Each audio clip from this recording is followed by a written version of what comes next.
Happy Pride, everyone, and welcome back to Empowered and Out, the career coaching podcast, where we have real conversations about purpose, confidence, authenticity, and what it actually takes to thrive in your career while being fully yourself. I'm your host, Coach John, and this season we're leaning into conversations about healing, resilience, identity, leadership, and the systems that impact how people show up in the workplace and in their careers. And that connects so deeply to the work that I do through the Empowered Career Transformation Program. This program is designed for professionals who feel stuck, burned out, disconnected, underconfident, or uncertain about their next career move. Through my purpose to placement framework, I help clients move from confusion and self-doubt into clarity, confidence, strategy, and aligned action. Because here's the truth. Career transformation is not just about updating your resume, fixing your LinkedIn, or even applying to more jobs. It's about understanding who you are now, what you actually want, what confidence needs to be rebuilt, and how to position yourself for opportunities that align with your values, strengths, identity, and next chapter. And today's conversation connects so deeply to that work. Today's guest is Celeste Warren. Celeste is a visionary leader, consultant, author, and former vice president and chief diversity and inclusion officer at a global Fortune 100 company, where she spent 28 years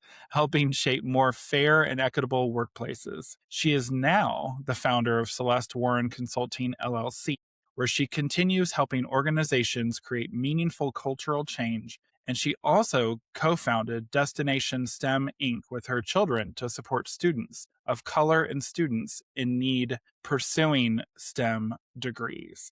Celeste is also the author of the new book, The Truth About Equity. And today we're talking about equity, belonging, authentic self-expression at work, burnout, and what it really looks like to move beyond performative inclusion.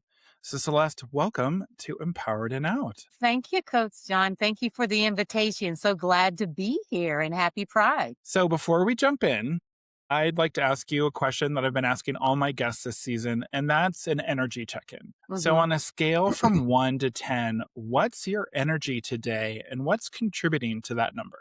I think my energy today is at an 8 or a 9.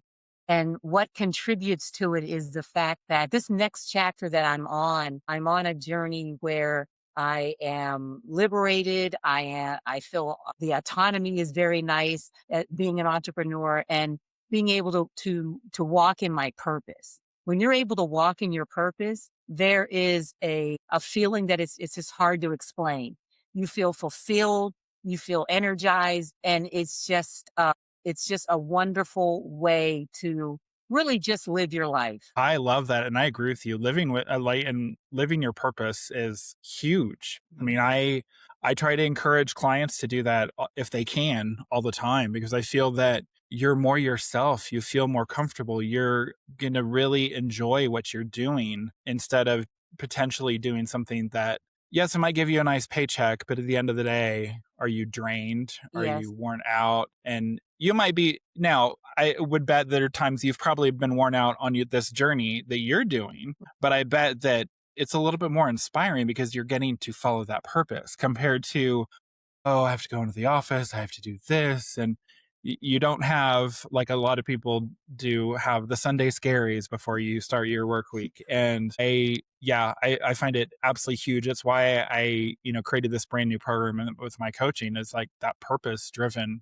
program, because I feel that in life, that's what we need to be doing, is really following that purpose. Absolutely. And you said brought up the Sunday Scaries. That's exactly it. That's when you know that you need to be thinking about how the culture that you're walking into on Monday morning, how it's making you feel, how that's manifesting itself from the standpoint of your stress level, your well-being, your mental well-being, your physical well-being, all of that. So yeah, it is very, very nice being in this stage where I'm at right now. Awesome. I love that. So, all right. So let's get started. So you've had a very powerful career journey.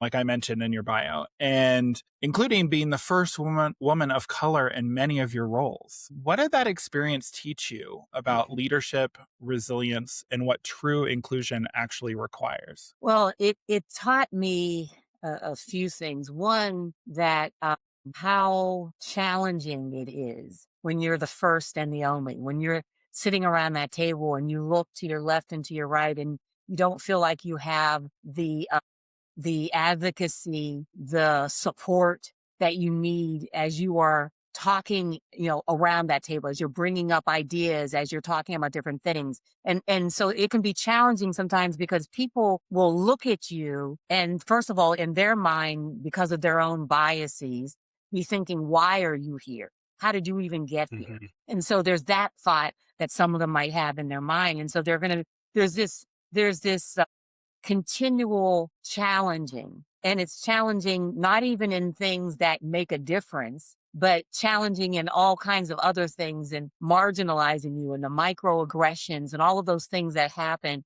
when people are looking at you and saying, why are you here? Not even just you don't belong here, but why are you here? How did you get here? So you're always having to have to prove yourself that you belong at the table. And I remember earlier on in my career, I felt like there was some truth to what my parents had always put in me, where you have to work twice as hard, Celeste, to get half as far. And that was ingrained in me. And so I always felt like I had to work twice as hard to get half as far. Not fair, not equitable, but Mhm. that was kind of ingrained in my head from my parents and my upbringing. And, from the time where they were coming up and what they had to face and the challenges and preparing us for this world. And so that, it's just that's the way you feel. And I had to get to a place where it wasn't just about making sure there were other people around that table that look like me. That's one thing. But it's also, what do I do to create that environment Mm. around that table where it's a more inclusive environment? Because there could be one or two others that look like me around that table, and the same microaggressions and the same bias could be attacking all three of us, two or three of us. And so, what are we doing to change the culture that exists? What are we doing to make changes in the systems and the infrastructure and the policies that really create the foundations for a more inclusive environment in organizations? So I learned very quickly that it's not just about you being the only one in the room and trying to fix things for one or two other people, but you have to get past that and get into looking at the foundation of the organization and creating that culture where everyone, regardless of how they can identify, that they can survive and thrive. I love that and I agree. I think you made a really good point. When you can see others around the table like yourself, that first off starts with a at least a little bit of a comfortability in the room because Mhm. okay, great, there's someone like me there. There's someone like me here that maybe is going to potentially maybe speak up when I speak up if I want to bring up a point because we have that same feeling. We potentially have that same feeling. We know where we're at. And I feel that when you can see, especially like for myself being, in the LGBTQ plus community, if Mhm. you can see someone else in that community, a part of that in that room, it makes you feel a lot more comfortable and you Yeah. can feel a little bit stronger in that authenticity of yourself walking in and not putting up a mask like we've said like so many have to do. Yes. And the funny thing is the mask is not just for the LGBTQ plus community, it's for everyone Yeah. puts up a front, that we all do it no matter, I mean everyone does it no matter what identify as, because we have to in some ways read the room. We have to figure Yes. out what's going to be comfortable for us to be able to say or not say, or how we act or not act. So the finding someone similar is huge in any work environment that you're in. So Very, very important. And that mask, you're absolutely right. Deloitte did a study probably about 10 or so years ago, and they did a second study working with New York University and Professor Kenji Yoshino, and it was basically called Uncovering Talent. And to your point, where I think it was, everybody covers when they come into the workplace, whether it be that mother who's playing down the fact that she's got to leave early because of her child, or the dad who wants to leave because he wants to see his son play in a soccer game, or in the LGBTQ plus community, just all of these different things where people cover when they come in. And it isn't something that is just people across the different identities that are in the minority, but it's those that are in the majority as well. Everyone covers Hmm. in some way. They put this mask on, like you said. And, it's so funny uh, uh, you know, there's a story that I tell a colleague who years and years ago, he was a straight white male, but in the fall, he hated Monday morning, especially Monday morning meetings, because he would come in and before the meeting started, everybody would be talking about the football game that happened on Sunday. And oh yeah, did you see this? Did you see that? Blah blah blah. He hated football, never watched it, didn't like it, wasn't really liking sports either. And he felt that he had to cover, that he had, oh yeah, ha, ha, ha, ha, and joke around or whatever, but didn't know the first thing about football, and felt that if he was going to be in the boys club and try to stay in there, that he had to cover, that he had to act like he liked this game. And that's a shame that people can't come into the workplace and be their authentic selves, because you're playing this game. Hmm. You're instead of focusing on what really matters, the outcome, the strategy, the work that you're doing, you're playing this sort of game, and a lot of your attention is focused on this game that you're trying to play, so you can fit in, so you can not be Hmm. found out, so you can not be in the crosshairs of that person who wants to, say something about you, or that do that microaggression. So it's such useless waste of energy to have to do that on a day-to-day basis. Yeah, I think there are times, and I think it's become more apparent as I've gotten Mhm. older on how much time I wasted on things like that. It's like, wow. And now I'm like, if I don't want to talk about it or I don't know anything about that, I just say it right up front now. It's like, I Mhm. don't know about that, but it's great that you want to talk about this, but I don't have any clue. Yes, And yes. it's like, you might want to find someone else to have this I can conversation with. remember, as I got, through my career, when I got to like director role, like mid career, and before the C-suite, and people would come in. I came from a small steel mill town in Western Pennsylvania. My father was a teacher, first black teacher, principal. My mom was the CFO and COO of our household, and there was 5 kids. And I had 4 siblings on a teacher's salary. And so we didn't have these grandiose vacations where we were going to London or Fiji or and all these other places. And I can remember walking into a meeting or whatever, and people would be talking about, oh, we're going to go for vacation to here or there or this or that. And I had never even heard of these places before. So I guess you call it classism, from Yeah. that aspect of, your life experiences, where you were brought up, what you were exposed to. And, from an economic standpoint, I had never even heard of these places before. And they would be like, oh, Celeste, well, what are you doing? Or what did you do over the weekend? They're going weekends and skiing in Aspen and this and that. And I was like, yeah, I was at home doing laundry. And it's amazing all of the differences that exist within people, and Hmm. how, some organizations, they don't leverage those differences to help them create better cultures, create better business strategies. They just don't leverage it. And it's just so amazing but they don't know what they're missing out on. Yeah, so true. So a lot of people use the words diversity, inclusion, and equity interchangeably, Mm. but they're not the same, as we know. No. How do you explain the difference, and why does equity need to be part of the conversation if organizations really want people to thrive? Well, the way I explain it is, so diversity is simply differences. The word means differences. Yeah. Differences in people, those you can see and those you can't see. You have all of these people with all these different skills, capabilities, backgrounds, cultures, life experiences, strengths, areas for development, and you're trying to, if you're talking about in the organizational context, you're trying to get all of those people with all of those differences to a collective purpose. And the collective purpose in an organization would be the mission vision of that organization.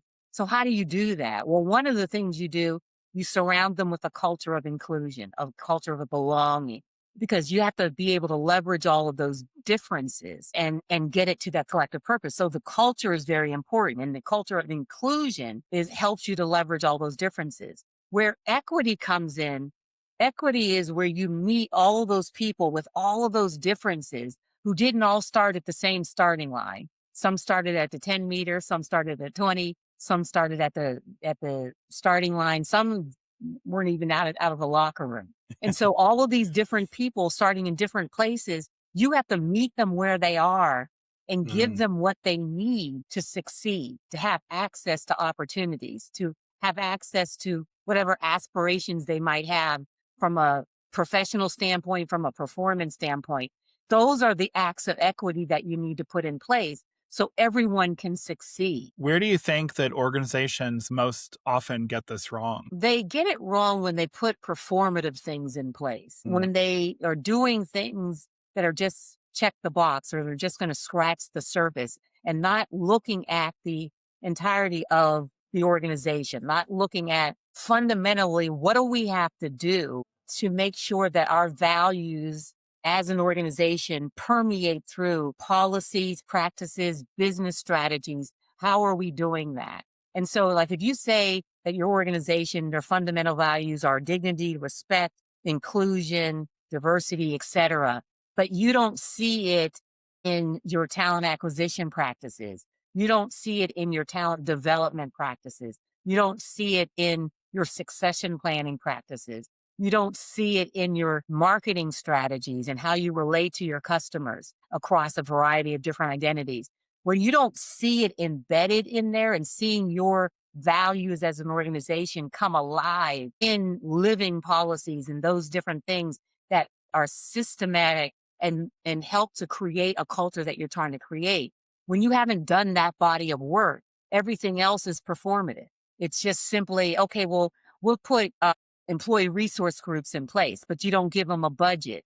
You don't help them and make sure that they're successful. You don't put the right leaders in place that are going to, you don't give them exposure to senior leadership, for example. You don't incorporate and get their ideas for communication strategies, organizational change strategies, business strategies. You don't leverage them to bridge the gap between your company and the customers who identify the same way that they do. When you're not doing all of those things, then you're just installing things, then you're not getting at the essence of the work that needs to be done. I agree. I felt very lucky the last company I worked for a couple years ago because they were all about the ERGs, but they were hugely excited to give money to every single one of these ERGs, especially when I was in obviously the LGBTQ plus one. And it was very fortunate, I feel, that our CEO was actually our executive sponsor. And so he loved like being able to be there, to be in the meetings with us, to see what we could do. And it was the most fun time I ever had in an ERG, but also when we got around to like Pride season. And it was because this company was international, we got to talk about everyone's prides across the globe. And it was really cool to see what each ERG, like those different offices and what they were able to do and what they could do. And then what we were able to do even here in Colorado. Like we had, oh my gosh, we went to the nines. We had this really awesome float. We'd had so many people join in.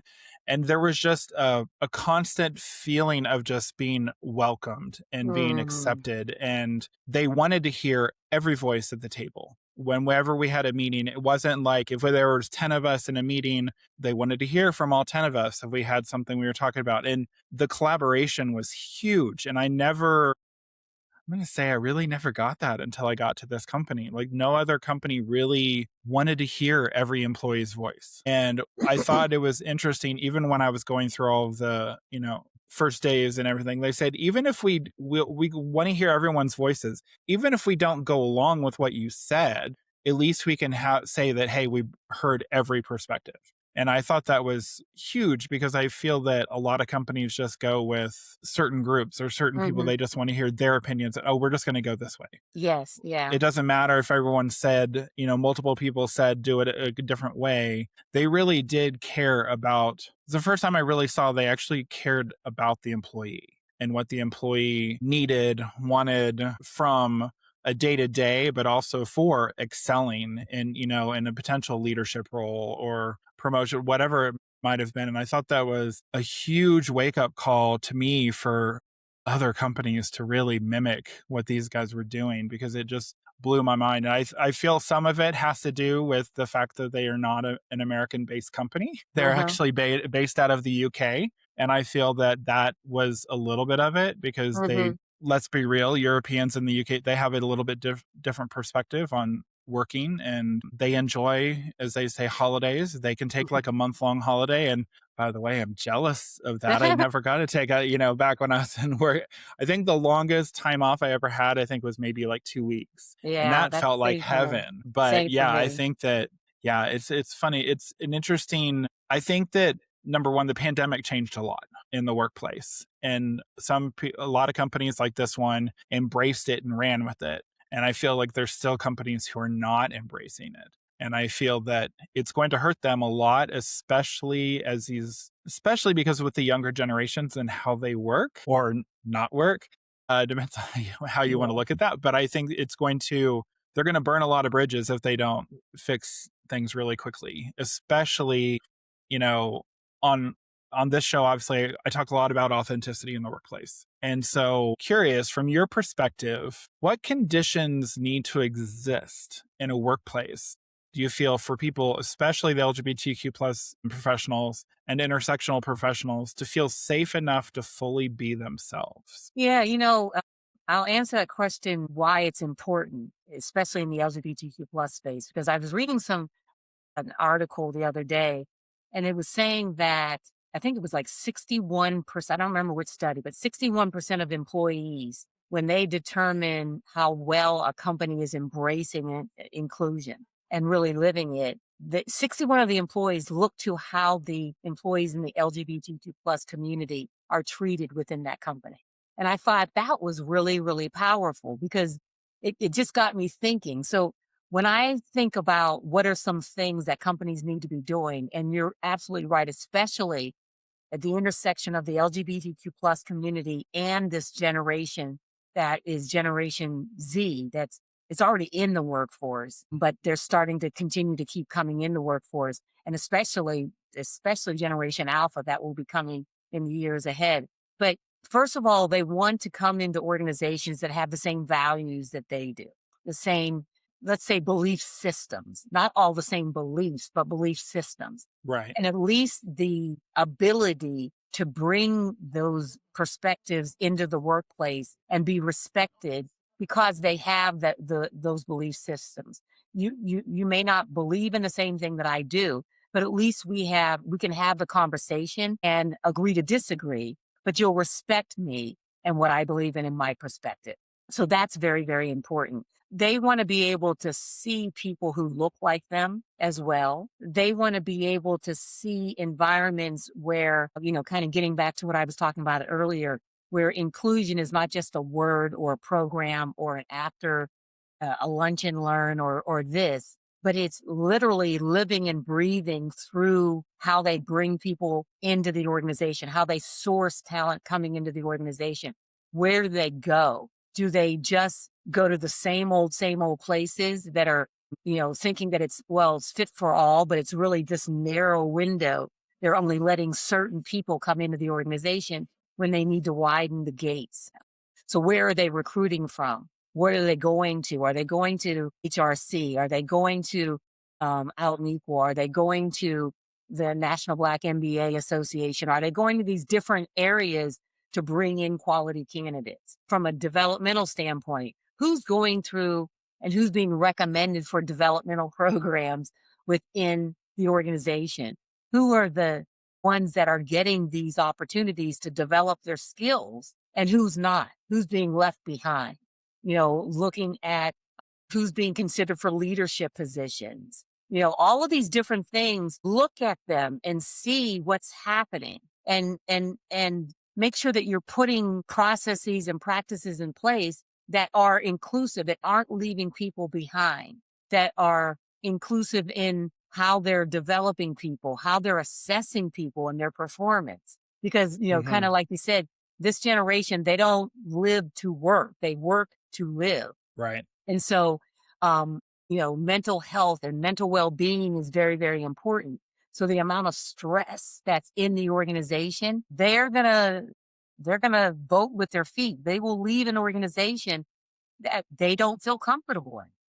They're not hesitant about that. They are not shy about that. They have this deference for authority as well. You put your pants on one leg at a time, just like I do. So all of these things are going to be very important for organizations to pay attention to and start changing if they haven't already started already, because they want to make sure that they're able to get this talent. We talk about the war for talent. It's going to be exasperated because this generation, they have choices. Coming out of high school, they don't have to go to college. They can go to the trades. They can start their own start their own business. They can become influencers. They can do all of these different things. They don't have to follow the traditional career path that we did and our parents did. They have choices. And so, we've seen the data that shows that the college applicants, that pool is becoming smaller and smaller because kids coming out of high school, they're making choices and saying, you know what, I can make just as much money right now being a plumber or an electrician. I don't have to incur all this debt of going into college. Yeah, I think I'm going this way. Thanks, but no thanks. So the talent pool, the labor market is shrinking because of choices that kids are making coming out of high school, choices that kids are making coming out of college because they have choices. They don't have to go into corporate roles and these Fortune 500 or 1,000 companies. So that they need to make sure they're paying attention and they're able to attract this workforce into their organizations, or there truly will be. They haven't seen a war on talent.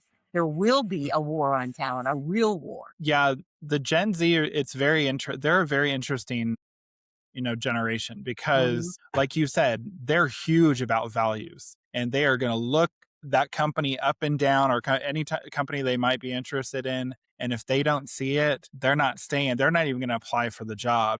And then, like you said, it's a good and it's a bad statistic. I've heard, I've seen that they're also not known, like you said, they'll walk if they, things are not going, how they want it to go. And the average, I think I saw like the average, Gen Z stays 1 to 2 years max in a job if they're not happy. And that's not good. That's really not good, because it's going to be a lot harder to keep them on board if these changes don't happen. And then you go on the flip side where you have my generation, Gen X, who is near the end of their work life, but that some of them have been wanting to change jobs or industries, or, and companies don't want to hire them, even though, because they're like, oh, but they're only going to have X amount of years in the workforce. Well, you're going to probably have a lot more trust and faithfulness from that Gen Xer over the Gen Zer, because we're just trying to finish out our work time. We're set. We may not know, we're not going to be here for, in that company for decades, but we're going to be probably a hard worker in the time that we're still there. And because that's how we were brought up, is to work and to, to stay in the workplace. And, I will admit, I remember, I think my average length, unfortunately, in any company I've ever worked for, I think was like 7 years, 8 years. And then things started changing and I was like, okay, well, it's time to move on. Now it happens and I understand it, but I feel that, the eye-opening changes that need to happen very soon. Like you said, Gen Zers, there are a lot of, they want to be the influencers. And I kind of roll my eyes on because I just find it a little crazy. But it's hard to believe that they can make money on doing something that didn't exist. Yeah, lots of money that didn't exist. I mean, I remember seeing, kind of computers coming to fruition, like for people being on them, not to make a living or, being on a computer or phone, but I remember just being able to have one to be able to Mhm. do schoolwork or like write papers or whatever it might be. And now from a phone, which is really like a mini computer, they're Mhm. able to do these things. So I know that, yeah, I mean, it's going to be interesting to see the changes that come forward, but I feel that they need to be happening sooner than later because Yeah. Oh, I've had yeah. I had a friend of mine's son he's in college right now. He just finished his freshman year. He's going into a sophomore year next year and this fall, and he's all about using AI to his advantage, like to Mhm. help create, he created a video game on his own, took him like no time, and I was like, that's so cool. Because that's just not my brain capacity to do something like that, but he knows the right ways that I've always said, especially with the integration of AI, to use it as a tool. Don't Mhm. use it as Mhm. your end all. And I think but the whole with AI, with ATS, all the way that current employees are, those who are unemployed are trying to have to apply for jobs or look for jobs is a whole different ballgame than it was even just 3, 4 years ago. Like it's massively evolving. And you really have to make sure you're doing the right thing to get, the right things in your resume and your interview Yeah. skills, reaching out to someone like me who can help you with those, because it is ever evolving Yeah. and it can be a little overwhelming. It's even overwhelming for college students to get internships because they don't even know how to do that because the biggest thing I'm sure you know now is networking. Now, really, in my opinion, I've networked my entire working life, but I it's really become evident now, and I've spoken with, human resource like employees and talent development and recruiters, and they're all now saying you need to know someone on the inside. That's how you're Mhm. going to get a job. It's not going to be you just blindly applying because hundreds and hundreds and hundreds of people could apply. And if you happen to know someone's on the inside, you're most likely going to get a push ahead to potentially get that job. I heard a crazy statistic that said this past going into this summer, there were 8 million college students looking for internships, but there were only 4 million available. So there's a lot of students that weren't going to be getting internships. So you Mhm. really had to learn how to stand out to Yeah. get that. Yeah. So, One of the things when I'm talking to young people, because I talk to college students, I have a nonprofit with my daughter and my son, Destination STEM, and when we're talking to young people, it's about making sure that you are building up this experience and the skills and the capabilities, and that can be, to your point, the paid internships, they're dwindling. There's not as many as there are supply of the students in the market. It is a lot more students are looking for these jobs, but you can volunteer at nonprofits. You can work on projects and initiatives. It's not just about getting paid. It's about mhm. having things on your resume that show and demonstrate that you have certain skills and capabilities and strengths. And so, I always tell them it's like if you want to make sure there's something on your resume that it's just not empty. And you can get those experiences through projects, through volunteer opportunities, working, nonprofits, they're all looking for volunteers because their budgets are very, very tight. So, there are lots of different ways that you can get those experiences that you need to get, which is something that they're when they don't get that paid internship, they kind of just sort of sit there like, okay, what do I do? What do I do? And there are opportunities that you can build your resume in lots of different ways. Oh, for sure. Yeah. I think if anything, showing that you're learning new potentially new skills, even if it's not from an internship is huge Yes, because yes. it's going to be like I had seen a friend of mine who's a fellow coach and she had told me she had a client who at the time was an AI trainer and she had finished college. She had a master's in mechanical engineering and she was looking for a job, but when you looked at her resume, she didn't say that she had the AI training. And it's like, we both looked at her like, what are you doing? You need to put that on there. Are you kidding? Uh-huh. Because companies are really looking at that now because if you have any of that type of experience, now it depends on a little bit on the industry, but if you have that experience in any way right now, that is That's huge. That's Yeah. huge. Oh, And yeah, you're definitely. you're hurting yourself more than helping yourself by not putting those skills on your resume. Anything you can put on there that is going to potentially give you a leg up on a potential job is huge. And it's just huge. Hmm. Very much so. So going back to the authenticity at work. So what can leaders do right now and right away to create more trust and safety on their teams for those who may not feel safe? One of the things that you can do is make sure, first of all, that you know your team and you know Mm. them not just as a team, but you know them as individual members of your team, meeting with them one on one on a regular cadence, not once and done, but once a month or once every 6 weeks, depending on how large your team is, finding out their skills, their capabilities, what are their strengths, where do they need help in their development, what are some of the obstacles and barriers that are getting in their way of them being successful or reaching whatever goals that they have and getting to know them. And then once you do that, then blowing those obstacles and barriers out of their way so they can be successful, engaging with them, contracting with them around what development do you need? How can I get that to you? What are some of your needs? What are your needs from the standpoint of your working style, your communication style? Being able to bridge that gap between your personal and professional, knowing your employees, because when you do that and you're blowing those obstacles out of their way, you're putting things in place for them to be successful. Those are the acts of equity. That's what you're doing. And as you're doing that, while you're meeting one on one with them and finding out all this information and helping them, you're building this level of trust with that employee because now they're going to give you that discretionary effort, which is what leaders and managers want because they trust you.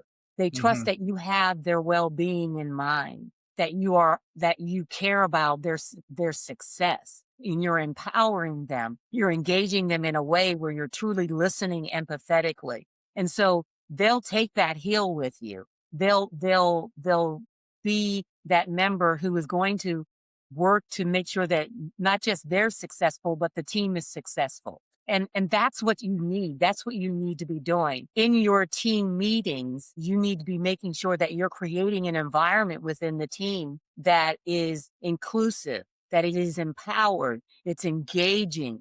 You welcome the healthy debate and the discussion.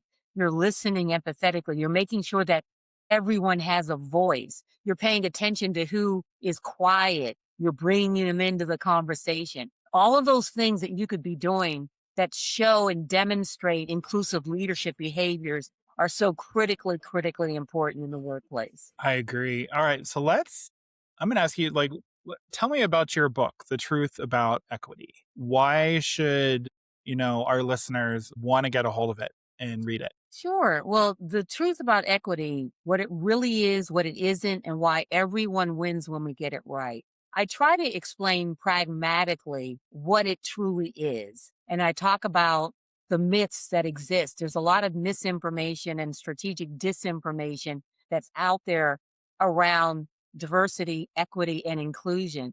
And I want to be that sane voice in this forest of misinformation around why it's important. And it's not about some group getting preferential treatment over another group. That's not what it's about. It's not about lowering the standards so we can let people across different identities get into the organization. That's not what it's about. And we truly will win. Everyone will win when we get it right because everyone will benefit because we've widened the gates and allowed Mhm. access to everyone, regardless of how they identify, to opportunities where we can really live by that credo, that dream that Martin Luther King Jr. had about we're judged by the content of our character and not by the color of our skin and how we identify. That's where we all want to get to.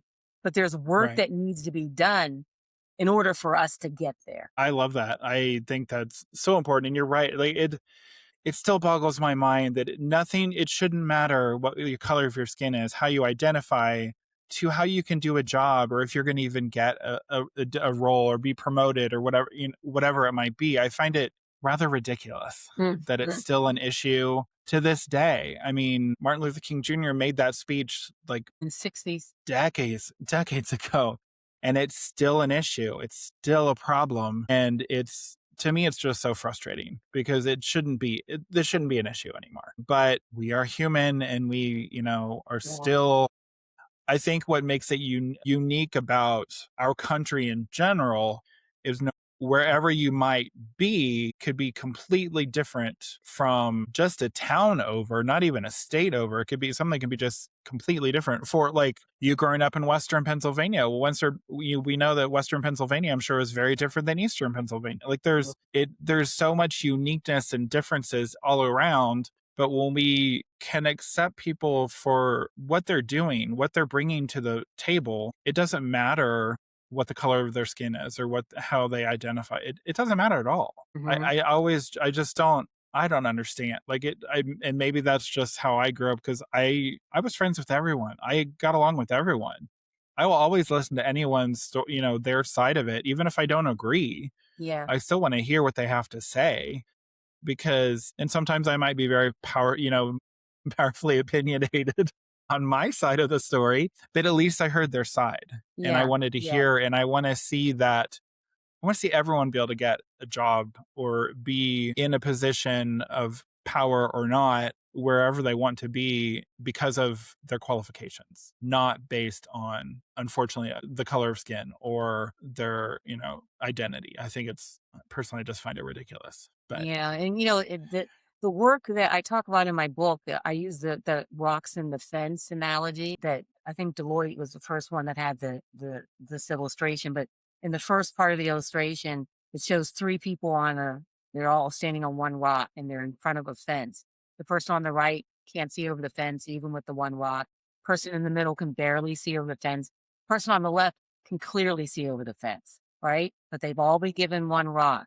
And in the next illustration, the person on the right's been given two additional rocks.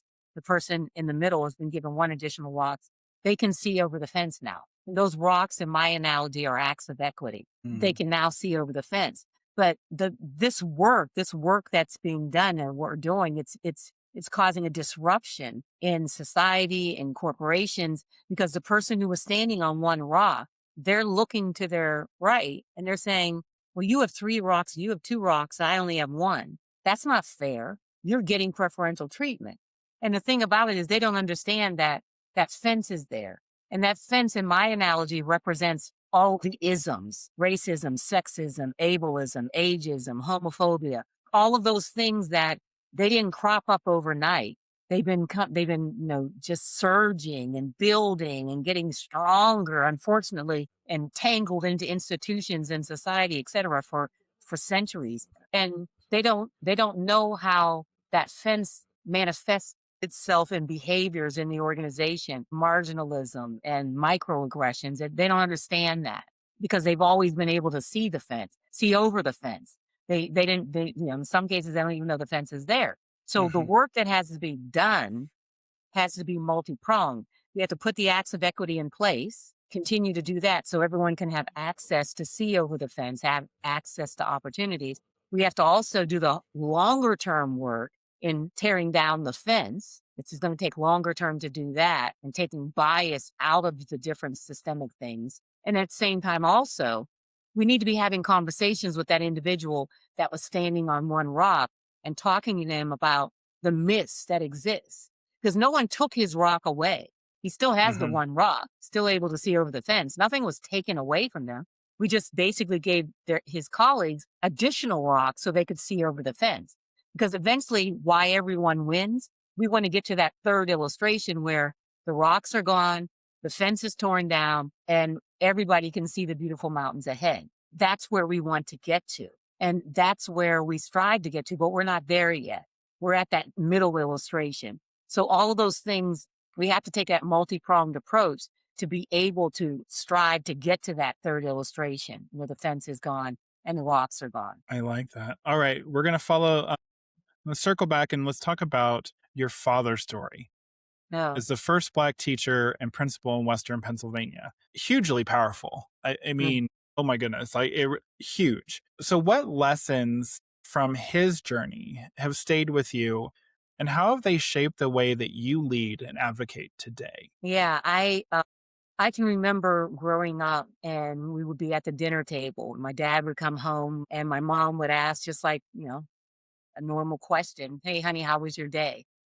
And he would then proceed to talk about what were some of the obstacles and the barriers that got in the way in a system that wasn't built for him at that time and period. And he would not just talk about the obstacles and barriers, he would also talk about what he did to overcome those obstacles and those barriers. And so my siblings and I had a front row seat at the dinner table hearing this conversation between my mother and my father. And it just stuck with us. It stuck with me throughout my formative years and adulthood years. And so that's kind of how I look at things. It's through a lens of the fact that everybody is diverse, everyone is different, through a lens of, but those differences sometimes cause some people to be left behind and not Mm, have the advantages that other people might have. And how do I make sure in what I'm doing that I don't leave anyone behind, that I am being inclusive, that I'm making sure that I'm hearing different perspectives, that I'm taking into account different ideas. So the output of our product and our work and our strategy and what we're doing can be so much better because I've been able to hear different perspectives to make it a better, whatever it is, output product strategy, whatever it is that we're doing. That has always stuck with me. Who am I leaving behind? Who's not at the table? Whose ideas and perspectives should be at the table? That's really, really critical for me. I like that. I like that a lot. Are there values from him that still guide your work today? Discipline, so the combination of my mom and my dad, my mom was like the activist. He was also from that same small steel mill town. My mom was from the heart of Pittsburgh in the city. And so, she was a fiery person to people who knew her very, very well. To other people outside of our family and our inner circle, they thought she was this quiet woman. But she was a fiery activist. She was somebody who wanted to make sure that her children were taken care of, that our children were treated appropriately, were treated equitably. And my father he was that disciplined leader. And so the combination of the both of them, the values that I got were around being disciplined, working hard, treating people with dignity and respect, knowing that unfairness and inequity is out there, but not letting it get in the way of you being successful. Those are just some of the things that I learned from my parents, and speaking up and elevating my voice. I love that. That's awesome. So, how do you think family stories like this and like his and your mom's as well help us understand the long arc of equity work in a more personal way? Yeah, for me, seeing my parents, there's a story that I tell my sister and I laugh about it. My most of my siblings, we were student athletes. Oh, nice. And so my younger sister and I played basketball and I was a senior in high school and she was a freshman. And we were both on the varsity team. And I can remember before, I think I was in 11th grade and she was in eighth. She was on the junior high team, but she was the manager for the varsity team, my younger sister. And one of the basketball games, they have programs every game. And whoever makes the programs omitted my sister's name from the manager. So they had the other manager's name, when they had the team members, the coach, they had the manager, they had her name listed, but they omitted my sister's name.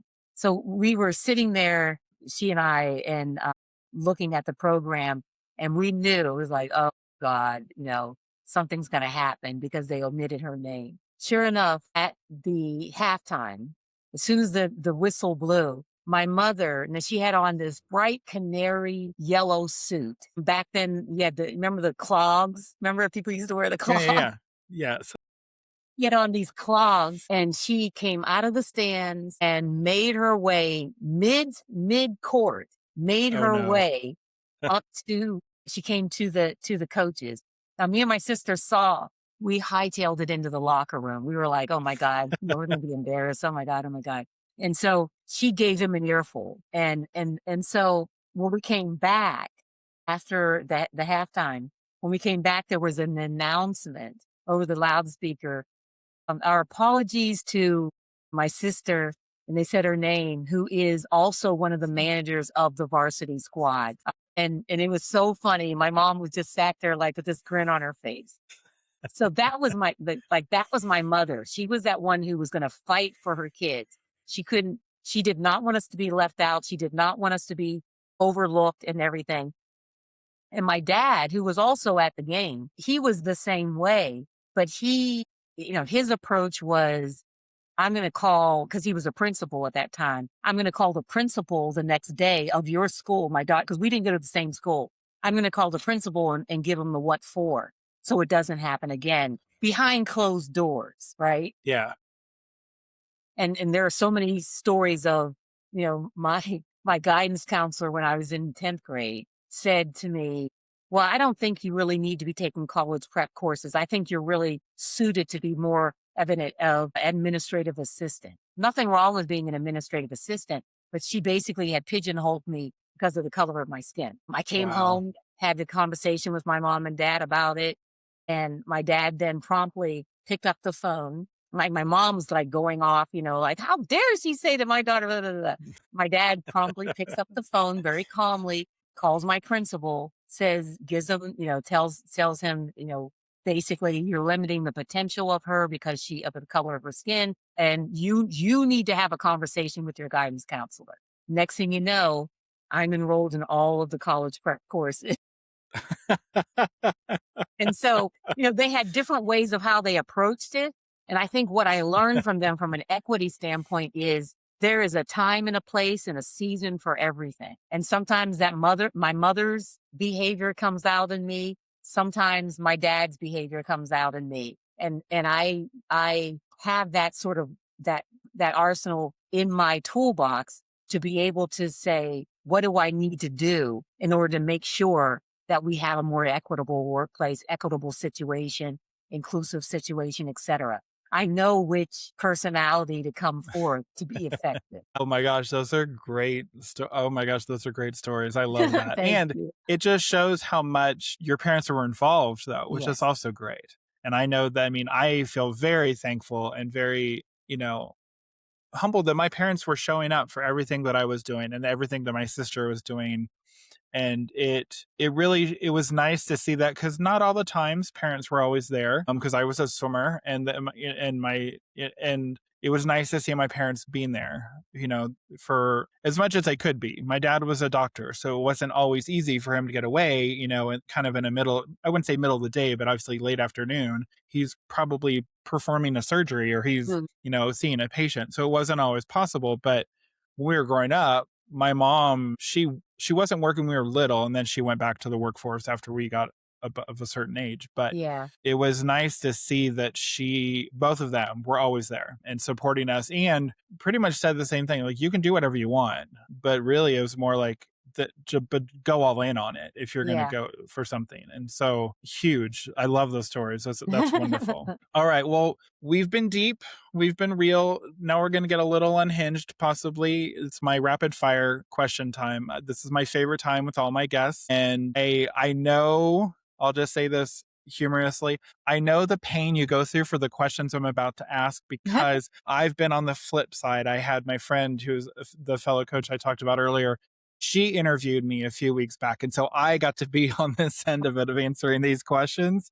So I feel the little bit of stress when you're trying to figure these out, because of course it's rapid fire, so it doesn't mean we're going to spend a lot of time on them. But if an answer is a little bit longer, don't feel bad.